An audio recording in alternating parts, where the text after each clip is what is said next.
ಸ್ನೇಹಿತರೆ, ನೀವೇನಾದ್ರೂ ಯೂಟ್ಯೂಬ್ ಅಲ್ಲಿ ಕೆಲಸ ಮಾಡ್ತೀರಾ ಅಂತಂದ್ರೆ, ಯೂಟ್ಯೂಬ್ ಅಲ್ಲಿ ವಿಡಿಯೋಸ್ ಗಳನ್ನ ಅಪ್ಲೋಡ್ ಮಾಡ್ತಿದ್ರಿ ಅಂತಂದ್ರೆ, ಸೊ ನಿಮ್ಗೆ ವ್ಯೂಸ್ ಒಂದು ಲೆವೆಲ್ಗೆ ಬರ್ತಾ ಇದೆ ಅನ್ಕೊಳ್ಳಿ. ಸೊ ಅವಾಗ ಏನಂತಂದ್ರೆ, ಒಂದು ಲೆವೆಲ್ಗೆ ಬರ್ತಾ ಇದೆ, ಒಂದೇ ಸಾರಿ ಸ್ಟಾಪ್ ಆಗೋಕ್ಕೂ ಚಾನ್ಸಸ್ ಇರುತ್ತೆ. ಸೊ ವ್ಯೂಸ್ ಏನಾಗುತ್ತೆ, ಒಂದೇ ಸಾರಿ ಡ್ರಾಪ್ ಆಗೋ ಚಾನ್ಸಸ್ ಕೂಡ ಇರುತ್ತೆ. ಹಾಗಂತಂದ್ರೆ ಆ ಒಂದು ವ್ಯೂಸ್ ಏನಕ್ಕೆ ಡ್ರಾಪ್ ಆಗತ್ತೆ, ನಮ್ ಚಾನೆಲ್ ಏನಾದ್ರು ಫ್ರೀಸ್ ಆಗಿದೆಯಾ, ಇಲ್ಲ ಡೆಡ್ ಆಗಿದೆಯಾ, ಸೊ ಅದನ್ನೆಲ್ಲ ನಾವು ಚೆಕ್ ಮಾಡ್ಕೊಳ್ತಾ ಇರ್ಬೇಕಾಗುತ್ತೆ. ಅಂತಂದ್ರೆ ನಮ್ಮ ಚಾನಲ್ ಯಾವ ತರ ಚೆಕ್ ಮಾಡ್ಕೋಬೇಕು, ಡೆಡ್ ಆಗಿದೆಯಾ, ಫ್ರೀಸ್ ಆಗಿದೆಯಾ ಅಂತ ಅನ್ನೋದನ್ನ ಕೂಡ ಕಂಪ್ಲೀಟ್ ಡೀಟೇಲ್ ಆಗಿ ನಾನು ಈ ವಿಡಿಯೋದಲ್ಲಿ ತೋರಿಸ್ತೀನಿ. ಅದೇ ರೀತಿ ಯಾಕೆ ಡೆಡ್ ಆಗತ್ತೆ ಮತ್ತೆ ಫ್ರೀಸ್ ಆಗತ್ತೆ ಅನ್ನೋದನ್ನು ಕೂಡ ನಾನು ಕಂಪ್ಲೀಟ್ ಡೀಟೇಲ್ ಆಗಿ ನಿಮಗೆ ಈ ವಿಡಿಯೋದಲ್ಲಿ ಹೇಳ್ಕೊಡ್ತೀನಿ. ಸೊ ನೀವು ಮಾಡ್ಬೇಕಾಗಿರೋದು ಇಷ್ಟೇ, ಏನಪ್ಪಾ ಅಂತಂದ್ರೆ ಯೂಟ್ಯೂಬ್ ರಿಲೇಟೆಡ್ ಏನೇ ಅಪ್ಡೇಟ್ಸ್ ಇದ್ರು, ಏನೇ ಇನ್ಫಾರ್ಮೇಶನ್ ಇದ್ರು ನನ್ನ ಚಾನಲ್ ಅಲ್ಲಿ ಸಿಗುತ್ತೆ ನಿಮ್ಗೆ. ಅದಕ್ಕೆ ನೀವು ನನ್ನ ಚಾನಲ್ ನ ಸಬ್ಸ್ಕ್ರೈಬ್ ಮಾಡ್ಕೊಳ್ಳಿ. ಅದೇ ರೀತಿ ವಿಡಿಯೋನ ಕೊನೆವರೆಗೂ ನೋಡಿ. ಇಷ್ಟ ಆದ್ರೆ ಒಂದು ಲೈಕ್ ಮಾಡಿ. ಸೊ ಮೊದಲಿಗೆ ನಮ್ಮ ಯೂಟ್ಯೂಬ್ ಚಾನಲ್ ಯಾಕೆ ಡೆಡ್ ಆಗುತ್ತೆ, ಯಾಕೆ ಫ್ರೀಸ್ ಆಗುತ್ತೆ ಅನ್ನೋದನ್ನ ಒಂದು ಸಿಂಪಲ್ ಆಗಿ ತಿಳ್ಕೊಳ್ಳೋದು. ಸೊ ನೀವು ಇವಾಗ ಏನೋ ಒಂದು ಯಾವ್ದೋ ಒಂದು ಚಾನಲ್ ಕ್ರಿಯೇಟ್ ಮಾಡಿದೀರಾ ಅನ್ಕೊಡಿ. ಸೊ ಯಾವ್ದೋ ಒಂದು ಚಾನಲ್ ಅಂತಂದ್ರೆ ನಿಮ್ಮ ಒಂದು ಕೆಟಗರಿ, ಒಂದು ಯಾವ್ದೋ ಒಂದು ಕೆಟಗರಿಯಲ್ಲಿ ಚಾನಲ್ ಅನ್ನ ಕ್ರಿಯೇಟ್ ಮಾಡಿದ್ದೀರಾ. ಸೊ ಅದರಲ್ಲಿ ಒಂದು ಏನಂತಂದ್ರೆ ವಿಡಿಯೋನ ಮಾಡ್ತೀರಾ. ಸೊ ಯಾವ್ದೋ ಒಂದು ಪೇಟಿಎಂ ರಿಲೇಟೆಡ್ ಒಂದು ವಿಡಿಯೋನ ಮಾಡ್ತೀರಾ ಅನ್ಕೊಳ್ಳಿ. So Paytm related videos, Paytm related updates ಗಳನ್ನ ಕೊಡ್ತೀರಾ ಒಂದು ವಿಡಿಯೋದಲ್ಲಿ. ಸೊ ಅದೇನಾಗತ್ತಪ್ಪ ಅಂತಂದ್ರೆ ವೈರಲ್ ಆಗ್ಬಿಡುತ್ತೆ. ಪೇಟಿಎಂ ರಿಲೇಟೆಡ್ ಇರುವಂತ ಸಬ್ಸ್ಕ್ರೈಬರ್ಸ್ ಏನಿರ್ತಾರೆ ಅಷ್ಟು ನಿಮ್ಮ ಚಾನಲ್ಗೆ ಬರ್ತಾರೆ. ಸೊ ನೆಕ್ಸ್ಟ್ ನೀವು ಏನ್ ಮಾಡ್ತೀರಪ್ಪ ಅಂತಂದ್ರೆ, ಫೋನ್ ಪೇ ರಿಲೇಟೆಡ್ ಮಾಡಿರ್ತೀರಾ, ಗೂಗಲ್ ಪೇ ರಿಲೇಟೆಡ್ ಮಾಡಿರ್ತೀರಾ ವಿಡಿಯೋಸ್. ಅವಾಗ ಏನಪ್ಪಾ ಅಂತಂದ್ರೆ ವ್ಯೂಸ್ ಬರಲ್ಲ. ಸೊ ನೀವು ಏನ್ ಮಾಡಿರ್ತೀರಪ್ಪ ಅಂತಂದ್ರೆ, ಪೇಟಿಎಂ ರಿಲೇಟೆಡ್ ಬಂದಿರೋ ಸಬ್ಸ್ಕ್ರೈಬರ್ಸ್ ಏನಿರ್ತಾರಲ್ಲ, ಸೊ ಆ ಸಬ್ಸ್ಕ್ರೈಬರ್ಸ್ಗೆ ಏನ್ ಇಂಟ್ರೆಸ್ಟ್ ಇರುತ್ತೆ, ಪೇಟಿಎಂ ರಿಲೇಟೆಡ್ ಇಂಟ್ರೆಸ್ಟ್ ಇರುತ್ತೆ. ಅವ್ರಿಗೆ ಫೋನ್ ಪೇ ಇದ್ರೂ ಓಕೆ, ಗೂಗಲ್ ಪೇ ಇಲ್ಲ ಅಂದ್ರೂ ಓಕೆ. ಸೊ ಅದು ಅವಶ್ಯಕತೆ ಅವರಿಗೆ ಇಲ್ಲ. ನೀವು ಆವಾಗ ಏನ್ ಮಾಡ್ಬೇಕಾಗಿರುತ್ತೆ, ಪೇಟಿಎಂ ರಿಲೇಟೆಡ್ ವಿಡಿಯೋಸ್ ಗಳನ್ನ ಮಾಡಬೇಕಾಗಿರುತ್ತೆ. ಸೊ ಪೇಟಿಎಂ ರಿಲೇಟೆಡ್ ವಿಡಿಯೋಸ್ ನ ಮಾಡಿದ್ರೆ ಅವಾಗ ಏನಾಗುತ್ತೆ, ನಿಮ್ಗೆ ಕಂಪ್ಲೀಟ್ ವ್ಯೂಸ್ ಬರ್ತಾನೆ ಹೋಗುತ್ತೆ.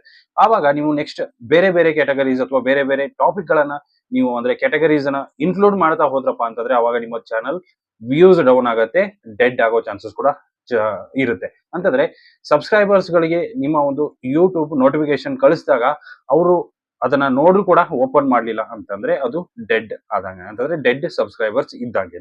ಇದು ಫಸ್ಟ್ ಪಾಯಿಂಟ್ ಆಯ್ತು, ಡೆಡ್ ಆಗಕ್ಕೆ ಒಂದು ಕಾರಣ. ಸೊ ಸೆಕೆಂಡ್ ಒಂದು ಡೆಡ್, ನಮ್ಮ ಚಾನಲ್ ಡೆಡ್ ಆಗ್ಬೇಕಪ್ಪ ಅಂತಂದ್ರೆ ಸೆಕೆಂಡ್ ಪಾಯಿಂಟ್ ಏನಂತಂದ್ರೆ ಲಾಂಗ್ ಗ್ಯಾಪ್. ಸೊ ನೀವು ವಿಡಿಯೋಸ್ ಅನ್ನ ಅಪ್ಲೋಡ್ ಮಾಡ್ತೀರಾ, ತುಂಬಾ ಗ್ಯಾಪ್ ವರೆಗೂ ಹಂಗೆ ಬಿಟ್ಬಿಡ್ತೀರಾ, ತಿಂಗಳು 2 ತಿಂಗಳು ಗಂಟೆ ಹಂಗೆ ಬಿಟ್ಬಿಡ್ತೀರಾ. ಆವಾಗ ನಿಮ್ಮ ಚಾನಲ್ ಡೆಡ್ ಆಗೋ ಚಾನ್ಸಸ್ ಇರುತ್ತೆ. ಅಂತಂದ್ರೆ ಸಬ್ಸ್ಕ್ರೈಬರ್ಸ್ ಗಳಿಗೆ ಒಂದು ಏನಾಗುತ್ತೆ, ಈ ವಿಡಿಯೋಸ್ ಅಲ್ಲಿ ಅಂದ್ರೆ ಈ ಚಾನಲ್ ಅಲ್ಲಿ ಯಾವುದೇ ವಿಡಿಯೋಸ್ ಗಳು ಬರ್ತಾ ಇಲ್ಲ, ಸೊ ಯಾಕೆ ನಮ್ಗೆ ಅಂತ. ಸೊ ಏನ್ ಇನ್ ಕೇಸ್ ಏನಾದ್ರು ಬಂತಂದ್ರೂ ಕೂಡ ನಿಮ್ಗೆ ಏನಾಗುತ್ತೆ, ಆ ಒಂದು ಸಬ್ಸ್ಕ್ರೈಬರ್ಸ್ ಏನಿರ್ತಾರೆ ಅವರು ಓಪನ್ ಮಾಡಿ ನೋಡಕ್ಕೆ ಹೋಗಲ್ಲ. ಯಾಕಂತಂದ್ರೆ ವಿಡಿಯೋಸ್ ಬರ್ತಾ ಇಲ್ಲ ಅನ್ನೋ ಅವ್ರಿಗೆ ಒಂದು ಮೈಂಡ್ ಅಲ್ಲಿ ಬಂದಿರುತ್ತೆ. ಸೊ ವಿಡಿಯೋ ಅವ್ರು ಬರಲ್ಲ ಅಂತ ಫಿಕ್ಸ್ ಆಗ್ಬಿಟ್ಟಿರ್ತಾರೆ. ಸೊ ಅದಕ್ಕೋಸ್ಕರ ನೀವು ಲಾಂಗ್ ಗ್ಯಾಪ್ ಅಲ್ಲಿ ಹಾಕಿದ್ರಪ್ಪ ಅಂತಂದ್ರೆ ಏನಾಗುತ್ತೆ, ಲಾಂಗ್ ಗ್ಯಾಪ್ ಕೊಟ್ಟಿರೋದ್ರಿಂದ ವಿಡಿಯೋಸ್ ಕೂಡ ವೈರಲ್ ಆಗಲ್ಲ. ಅದೇ ರೀತಿ ಇಂಪ್ರೆಷನ್ಸ್ ಮೊದಲು ಏನ್ ಮಾಡಲ್ಲ, ಯೂಟ್ಯೂಬ್ ಕಳ್ಸಲ್ಲ.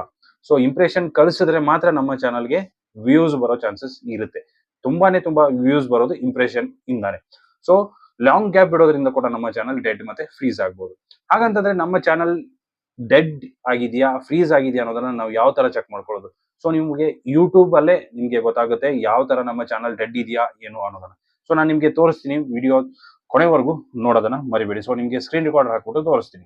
ಸ್ನೇಹಿತರೆ, ಇಲ್ಲಿ ನೋಡಬಹುದು, ಸ್ಕ್ರೀನ್ ರೆಕಾರ್ಡರ್ನ ಹಾಕಿದ್ದೀನಿ. ನನ್ನ ಚಾನಲ್ ವೈಟಿ ಸ್ಟುಡಿಯೋದಲ್ಲಿ ಓಪನ್ ಮಾಡಿದ್ದೀನಿ. ಸೊ ರೀಸೆಂಟ್ ಆಗಿ ಹಾಕಿರುವಂತ ಒಂದು ವಿಡಿಯೋನ ಓಪನ್ ಮಾಡ್ಕೊಳ್ಳಿ. ಸೊ ಓಪನ್ ಮಾಡ್ಕೊಂಡು ಏನ್ ಮಾಡಿ, ಕೆಳಗಡೆ ಅನಾಲಿಟಿಕ್ಸ್ ಮೇಲೆ ಕ್ಲಿಕ್ ಮಾಡಿ. ಅನಾಲಿಟಿಕ್ಸ್ ಮೇಲೆ ಕ್ಲಿಕ್ ಮಾಡಿದ್ರಪ್ಪ ಅಂತಂದ್ರೆ ಇಲ್ಲಿ ನಿಮ್ಗೆ ಕಂಪ್ಲೀಟ್ ಡೀಟೇಲ್ ವಿಡಿಯೋ ರಿಲೇಟೆಡ್ ಅಷ್ಟು ಇಲ್ಲಿ ನಿಮ್ಗೆ ಸಿಗುತ್ತೆ. ಸೊ ಇಲ್ಲಿ ನೀವೇನ್ ಮಾಡಿ ಅಂತಂದ್ರೆ ರೀಚ್ ಮೇಲೆ ಬನ್ನಿ. ಸೊ ರೀಚ್ ಮೇಲೆ ಬಂದ್ರಪ್ಪ ಅಂತಂದ್ರೆ ಇಲ್ಲಿ ನೋಡಬಹುದು ಇಂಪ್ರೆಷನ್ಸ್ ಎಷ್ಟಿದೆ, 1.5K ಅಂದ್ರೆ 1,500 ಜನಗಳವರೆಗೂ ಈ ಒಂದು ವಿಡಿಯೋ ಏನಾಗಿದೆ ಹೋಗಿದೆ. ಸೊ ಅದರಲ್ಲಿ ಎಷ್ಟು ಪರ್ಸೆಂಟ್ ಕ್ಲಿಕ್ ರೇಟ್ ಇದೆ ಅದೆಲ್ಲ ಅದು ಅವಶ್ಯಕತೆ ಇಲ್ಲ, ಅದು ನಮಗೆ ನೆಕ್ಸ್ಟ್ ಬೇಕಾಗುತ್ತೆ. ಸೊ ಇದು ನಮ್ಗೆ ಜಸ್ಟ್ ಡೆಡ್ ಆಗಿದೆಯಾ ಇಲ್ವಾ ಅನ್ನೋದನ್ನ ಚೆಕ್ ಮಾಡ್ಕೊಳ್ಳೋದಕ್ಕೆ ಅಷ್ಟೇ. ಸೊ ಇಲ್ಲಿ ಇಂಪ್ರೆಷನ್ಸ್ ನಿಮ್ಗೆ ಹೋಗ್ತಾ ಇತ್ತಪ್ಪ ಅಂತಂದ್ರೆ 100% ಆಗಿ ನಿಮ್ಮ ಚಾನಲ್ ಡೆಡ್ ಇಲ್ಲ ಅಂತ ಅರ್ಥ.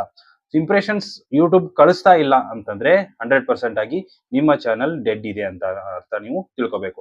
ಆವಾಗ ಡೆಡ್ ಇತ್ತಪ್ಪ ಅಂತಂದ್ರೆ ನಾವು ಏನ್ ಮಾಡೋದು. ಸೊ ಡೆಡ್ ಇತ್ತಂದ್ರೆ 100% ಆಗಿ ಚಾನಲ್ ನ ಬಿಟ್ಬಿಡಿ, ಹೊಸ ಚಾನಲ್ ಅನ್ನ ಕ್ರಿಯೇಟ್ ಮಾಡಿ ಅದರಲ್ಲಿ ಕೆಲಸ ಮಾಡೋದನ್ನ ಬಿಡ್ಬೇಕು, ಶುರು ಮಾಡಿ. ಸೊ ನೀವು ಇನ್ ಕೇಸ್ ಏನಾದ್ರು ಲಾಂಗ್ ಗ್ಯಾಪ್ ಬಿಟ್ಬಿಟ್ಟು ಏನ್ ಮಾಡಿದ್ರಪ್ಪ ಅಂತಂದ್ರೆ ಒಂದು ವಿಡಿಯೋ ಅಪ್ಲೋಡ್ ಮಾಡಿ ಆದ್ಮೇಲೆ ವ್ಯೂಸ್ ಒಂದು ರೇಂಜ್ಗೆ ಬರೋದಕ್ಕೆ ಶುರು ಆಯ್ತಪ್ಪ ಅಂತಂದ್ರೆ ಕಂಟಿನ್ಯೂ ಮಾಡ್ಬೋದು.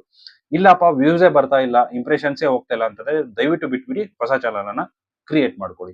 ಸೊ ಈ ರೀತಿಯಾಗಿ ನೀವೇನಪ್ಪಾ ಅಂತಂದ್ರೆ ನಿಮ್ಮ ಚಾನಲ್ ಡೆಡ್ ಇದೆಯಾ ಏನು ಅನ್ನೋದ್ರ ಕಂಪ್ಲೀಟ್ ಡೀಟೇಲ್ ಆಗಿ ನೀವು ಚೆಕ್ ಮಾಡ್ಕೋಬಹುದು. ಅದೇ ರೀತಿ ಇಷ್ಟು ಇವತ್ತಿನ ವಿಡಿಯೋ ಇಷ್ಟ ಆಗಿದೆ ಅನ್ಕೊಂಡಿದ್ದೀನಿ. ಇಷ್ಟ ಆಗಿದ್ರೆ ಲೈಕ್ ಮಾಡಿ, ಶೇರ್ ಮಾಡಿ, ಸಬ್ಸ್ಕ್ರೈಬ್ ಮಾಡೋದನ್ನ ಮರಿಬೇಡಿ. ಸಿಗೋಣ ಮುಂದಿನ ವಿಡಿಯೋದಲ್ಲಿ ಅಂತ ಹೇಳ್ತಾ ಥ್ಯಾಂಕ್ ಯು ಸೋ ಮಚ್.